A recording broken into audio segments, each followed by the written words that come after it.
So okay सबैलाई नमस्कार। म एन्डिस पौडेल अनि म चाहिँ 2078 ब्याच इलेक्ट्रोनिक्स इन्जिनियरिङ भर्खरै कम्प्लिट गरेँ र आज चाहिँ म केही कुराहरू सेयर गर्न गइरहेको छु।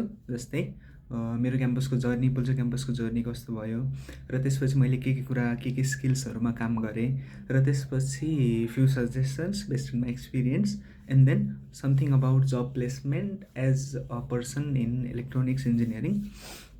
सो स्टार्ट आउट गर्दाखेरि चाहिँ मेरो जर्नीबाट स्टार्ट गर्दा I never thought I'd study engineering. Plus two गर्दाखेरि चाहिँ म यो धारमा थिइनँ, म बायोलोजी पढ्थेँ त्यति बेला। So my plan was to study medical, तर सिचुएसन लकडाउनले गर्दा चाहिँ म यता इन्जिनियरिङतिर प्रिपेयर गर्न थालेँ र प्रिपेयर गर्दा गर्दै यतैतिर अलि इन्ट्रेस्ट डेभलप भयो र त्यसपछि I gave entrance, it went well. त्यसपछि ऱ्याङ्क 6 आइसकेपछि त्यति बेलाको चाहिँ सिभिल कम्प्युटरहरू स्ट्रिमहरूमा चाहिँ अलि बढी इन्ट्रेस्ट हुन्थ्यो स्टुडेन्टहरूको। र मलाई चाहिँ कस्तो लाग्यो भन्दा इलेक्ट्रोनिक्स भनेको कम्प्युटरभन्दा चाहिँ अझै स्कोपमा वाइड हुन्छ जस्तो लागेको थियो र अहिले मैले रियलाइज पनि त्यही गरेँ। So electronics communication and information engineering join गरेँ र इलेक्ट्रोनिक्स जोइन गर्ने चाहिँ कस्तो भयो भन्दा मेरो लागि इट वाजन्ट स्ट्रेट कम्प्युटर नै जाने हो, आइटी सेक्टरमै जाने हो भन्ने पनि स्योरिटी थिएन।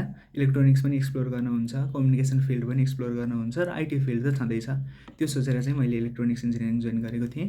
सो जोइन गरिसकेपछि मैले पुल्चोक क्याम्पसमा पाएको भनेको चाहिँ एक्सपोजर थियो र त्यो एक्सपोजर चाहिँ कस्तो भन्दा विभिन्न क्लबहरू छन्। जस्तै one of the clubs I work a lot is Locus. So लोकसको चाहिँ विभिन्न प्रोग्राममा फर्स्ट इयरदेखि नै लगातार 4 वर्ष नै म इन्भल्भ भएँ।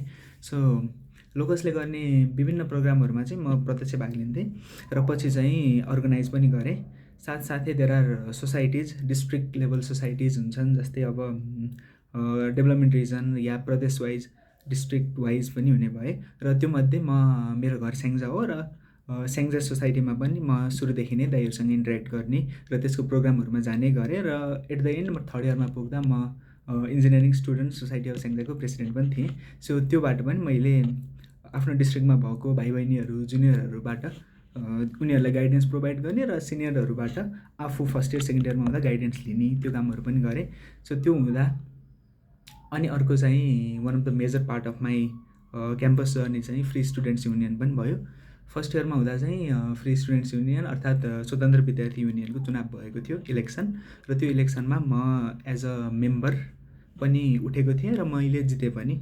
सो त्यसपछिको 2 वर्षको लागि चाहिँ म सोब्यू सदस्य भएर क्याम्पसमा चिनिएँ र त्यो हुँदै गर्दा चाहिँ मैले स्टुडेन्टहरूको इस्युजहरूलाई एडमिनिस्ट्रेसनसँग कसरी पुर्याउने, टिचरहरूसँग चाहिँ कसरी एड्रेस गर्ने र कसरी सल्भ गर्ने, सोल्युसनतिर कसरी धकेल्ने भन्ने कुराहरू र क्याम्पसभित्र विभिन्न कुराहरूमा रहेका प्रब्लमहरू, त्यो कुराहरूलाई चाहिँ नजिकबाट बुझेँ र त्यसको रिजोल्युसनतर्फ र the way the government works, जस्तै अब क्याम्पसमा फन्डिङ कसरी आउँछ, कसरी चल्छ, बजेटको कुराहरू के कस्तो हुन्छ, यस्तो विभिन्न कुराहरू पनि बुझेँ। र यो एक्सपोजर चाहिँ सरकारी क्याम्पसको एउटा पार्ट भएर बुझ्न पाउँदा म आफूलाई अझ लकी ठान्छु। सो यो कुराहरू चाहिँ अरू कतै एक्सपिरियन्स गर्न पाइँदैन, जुन कुरा पुल्चोक क्याम्पसमा पाइयो त्यति बेला।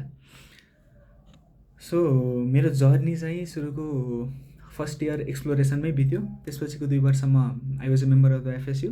सो त्यतातिर इन्भल्भ भएँ केही कुराहरू र त्यसपछि अलि धेरै म स्टडीतिर इन्क्लाइन्ड भएँ र पढ्दै जाँदा मैले फर्स्ट इयर सेकेन्ड इयरमा जुन त्यो सिनियरहरूसँगको इन्टरेक्सनबाट धेरै कुराहरू सिकेको थिएँ। So I knew what to do, यो पढ्नुपर्छ, यो पढेँ भने चाहिँ म यहाँ पुग्छु भन्ने कुराहरू चाहिँ मैले जानिसकेको थिएँ र लास्टको 2 वर्ष चाहिँ मैले त्यही कुरालाई अप्लाई गरेँ। So I started learning things, I started reading र मैले सजेस्ट गर्दाखेरि चाहिँ बुक पढ्न सजेस्ट गर्छु।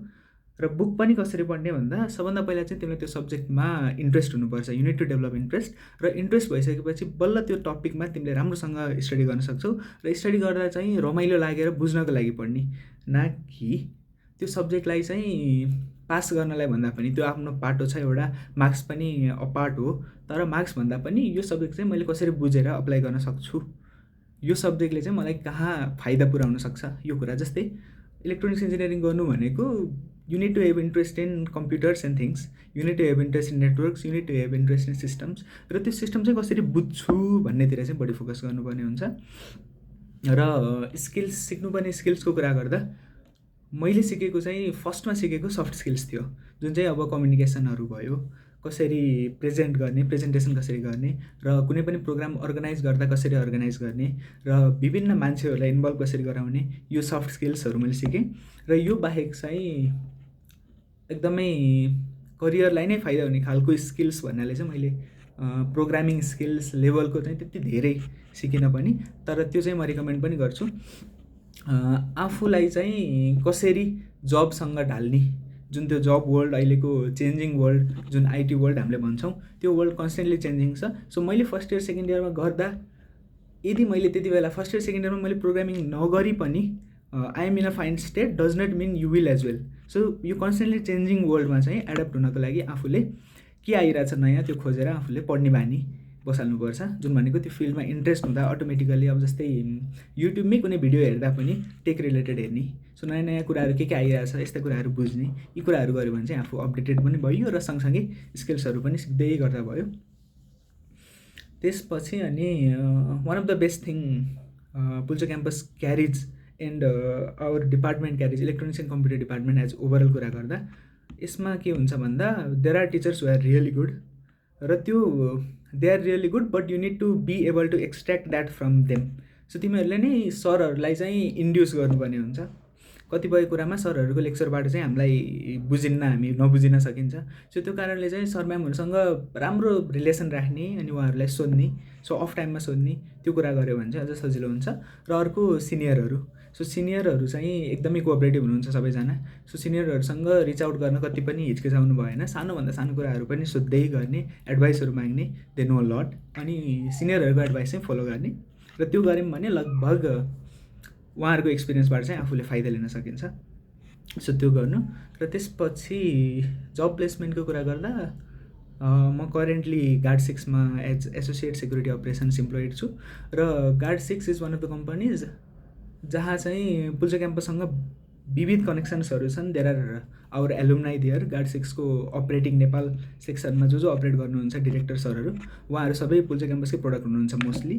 त्यो कारणले गर्दा चाहिँ यहाँबाट त्यहाँ जान थोरै सजिलो पनि छ, र त्यसको लागि you need to build some skills in Linux, networking and so on. त्यो भनेको जुन तिम्रो कोर्समा हुन्छ, इलेक्ट्रोनिक्सको कोर्समा र कम्प्युटरको कोर्समा हुने जुन कोर सब्जेक्टहरू जुन हुन्छन्, त्यो सब्जेक्टहरूको चाहिँ एकदमै राम्रो क्यापेबिलिटी चाहिन्छ। र गार्ड 6 लगायत अन्य धेरै कम्पनीहरू पनि छन्, जुन कम्पनीहरूमा चाहिँ आफू प्लेसमेन्ट भन्नाले एक्ज्याक्ट जुन तरिकाको प्लेसमेन्ट बाहिर फरेन युनिभर्सिटीहरूमा इन्डियामा देखिन्छ जुन, त्यस्तो खालको प्लेसमेन्ट हुँदैन।